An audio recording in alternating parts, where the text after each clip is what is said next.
Okay, soalan seterusnya adalah integratekan X kuasa 3 campur 1 over X kuasa 2 campur 2X tolak dengan 3 dx. Alright. So, lakukan penyelesaian dengan menggunakan partial fraction. Okay, tengok syarat dia. Okay, soalan dia adalah X kuasa 3 campur 1 over X kuasa 2 campur dengan 2X tolakkan dengan 3. Adakah ini memenuhi syarat ianya proper fraction ataupun ianya improper fraction? Tengok kuasa tertinggi bagi X pada numerator.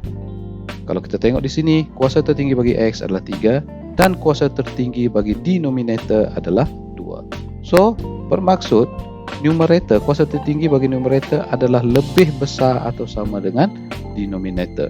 Dalam kes ini, ianya lebih besar.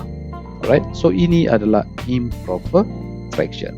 Jika sekiranya ianya improper fraction, kita kena lakukan long division sehingga pada akhirnya nanti kita akan dapat jawapan dia dalam proper fraction.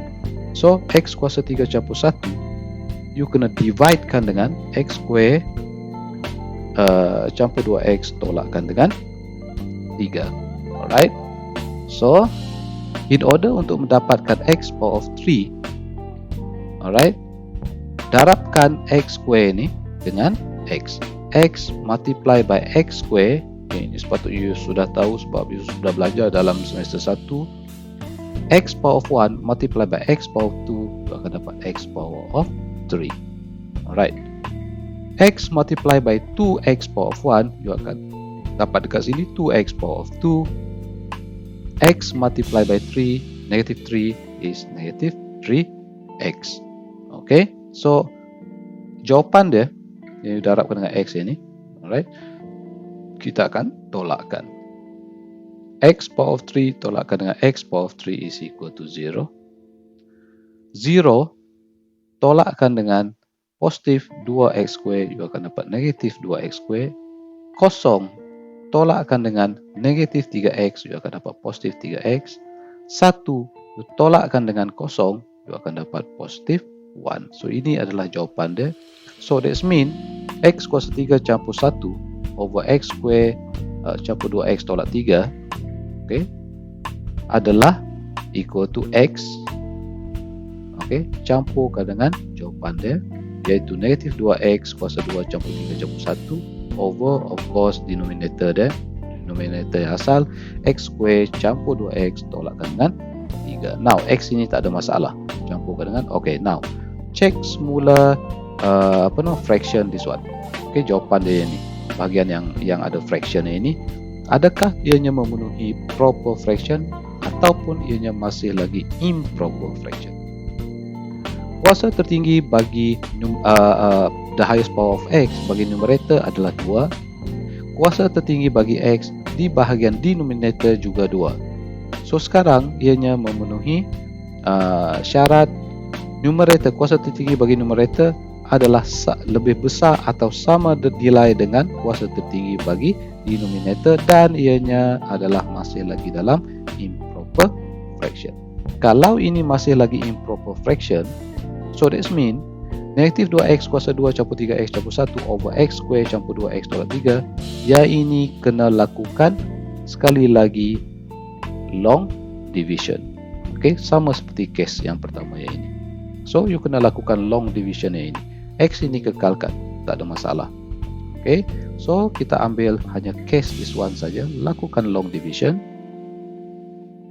Okay, you see, lakukan long division ke atas negatif 2X square campur 3X campur 1, yang mana you akan lakukan division terhadap X square campurkan 2X tolakkan dengan 3. So, in order untuk mendapatkan negatif 2X square, X square ini kita darabkan dengan 2. So, you akan dapat negatif 2X square. Dalam kes ini saya letakkan bracket lah sebab saya tak nak saya keliru dengan operasi subtraction yang kita akan lakukan selepas ini. Alright.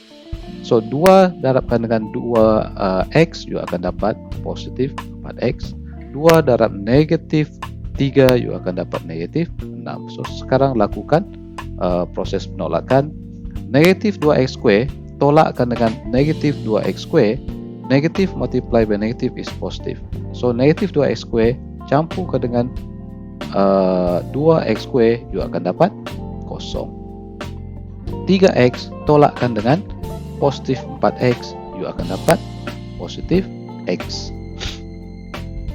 Positif 1 tolakkan dengan negatif 6, kita akan dapat positif 7. So ini jawapan dia.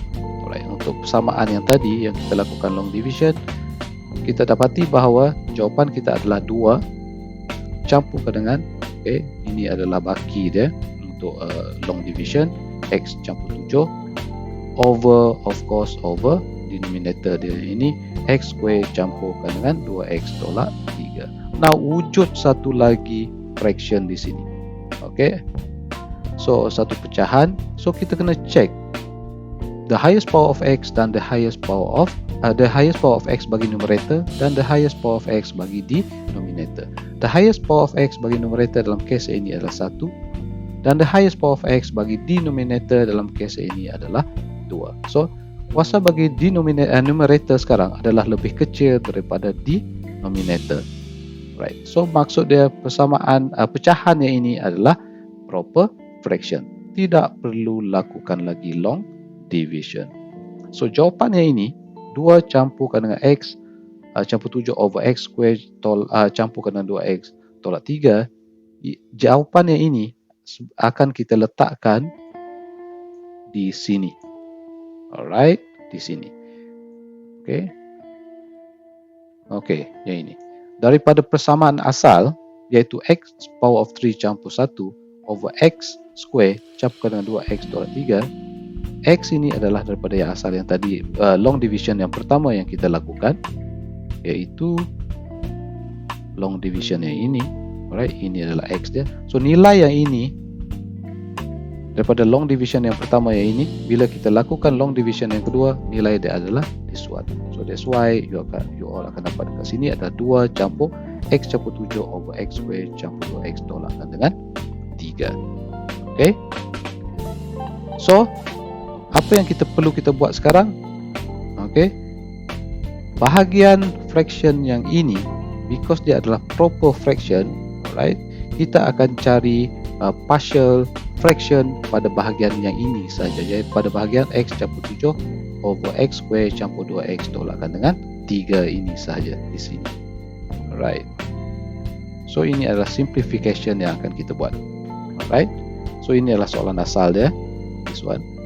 Lakukan long division yang kedua, iaitu x campur ada satu nilai yang tadi. Kemudian masih lagi improper fraction. Lakukan sekali lagi long division. So kita dapat jawapan dia yang terakhir yang tadi. Untuk long division yang terakhir adalah 2 campurkan dengan x campur 7 over x square campur 2x tolakkan dengan 3. So yang kita nak selesaikan yang ini saja. So yang ini adalah proper fraction. So kita cari saja partial fraction. So kita ambil bahagian yang ini saja. X campur 7 x square campur 2x tolak 3. Ambil bahagian yang ini saja. Right? So sebagaimana contoh yang sebelum ini, kita akan factorizekan pada bahagian denominator untuk melihat partial fraction yang akan wujud nanti. Bila kita lakukan factorization, kita dapati bahawa kita akan dapat x tolak 1 x campur 3. So this means ada 2 komponen di sini. Kalau 2 komponen, kita tahu kita akan ada a dan juga b. Pecahkan a over x tolak 1 campur b over x campur 3. Okey. Dan sebagaimana yang sebelum ini juga, apa yang akan kita lakukan adalah kita akan lakukan cancellation pada denominator pada bahagian left hand side dengan cara dalam kes ini darabkan dengan x tolak 1 x campur 3 over 1. Cancel, cancel, cancel, cancel. Kita akan dapat pada left hand side yang tinggal hanyalah x campur 7.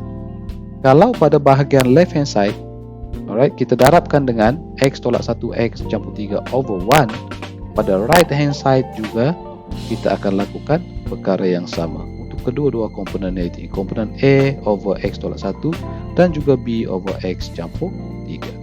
Lakukan cancellation. Tinggal dekat sini hanya x campur 3 darabkan dengan a. Lakukan cancellation. Yang tinggal pada bahagian ini hanyalah x tolak 1 darabkan dengan b.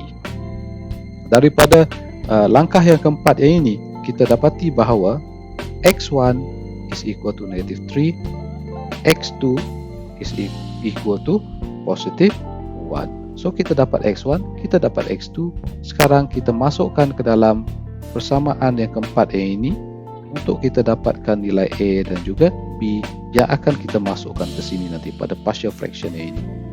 Okay. So kalau you tengok dekat sini, bila kita masuk x1 equal to negative 3 dan x2 equal to 1, kita dapati bahawa nilai B adalah negative 1 dan nilai A adalah 2. So masukkan saja ke dalam partial fraction kita. Alright. So A is equal to 2, B is equal to negative 1. Alright. Yang ini hanyalah pada bahagian yang pertama yang ini saja. Okay, this one. Right. Untuk soalan asal dia, kita ada x campur 2 x kuasa 3 campur 1 over x square campur 2x tolak 3 is equal to bersama nilai dengan yang ini. Okay, yang kita nak cari tadi A dan B partial fraction ini hanyalah pada bahagian ini saja. So kalau secara keseluruhannya, okay.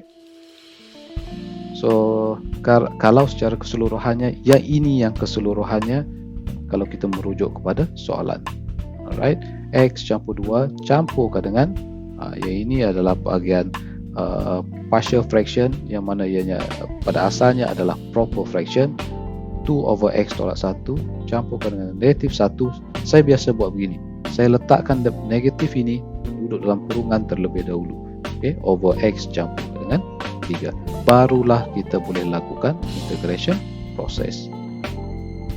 Okay. So lakukan integration process. See, dua ini adalah benda yang sama. Alright, in just that ini kita tak lakukan integration process lagi. Di sini baru kita lakukan integration process. So maksud dia sekarang, okay, equivalent nilai dia ini juga kita kena integratekan. Integrate. This one also integrate. Right, keadaan dia seperti ini. Integratekan x dx campur. Integratekan 2 dx campur. Integratekan 2 over x tolak 1 dx campur. Integratekan negatif 1 over x campur 3 dx. Okay. So apa yang saya nak tunjuk dekat sini, saya nak tunjukkan yang saya keluarkan constant ni keluar daripada integration process. This one also sama, keluar still lagi dalam kurungan because dia adalah negatif. Alright. So selesaikan x power of 1 integratekan terhadap x 1 campurkan dengan 1 is kuasa 2, bawah juga 2. Integratekan 2 terhadap x, ada tak x pada 2? Tak ada, letak saja x. Okay, campurkan dengan integratekan 1 per x tolak 1 juga akan dapat ln x 1 tolak 1, 2 bertindak sebagai pendarab. Integratekan 1 per x campur 3 juga akan dapat ln x campur 3. Alright, darabkan dengan negatif 1. Negatif 1 multiply by positif, that's why you dapat negatif di sini. Alright, dan jangan lupa campurkan dengan C.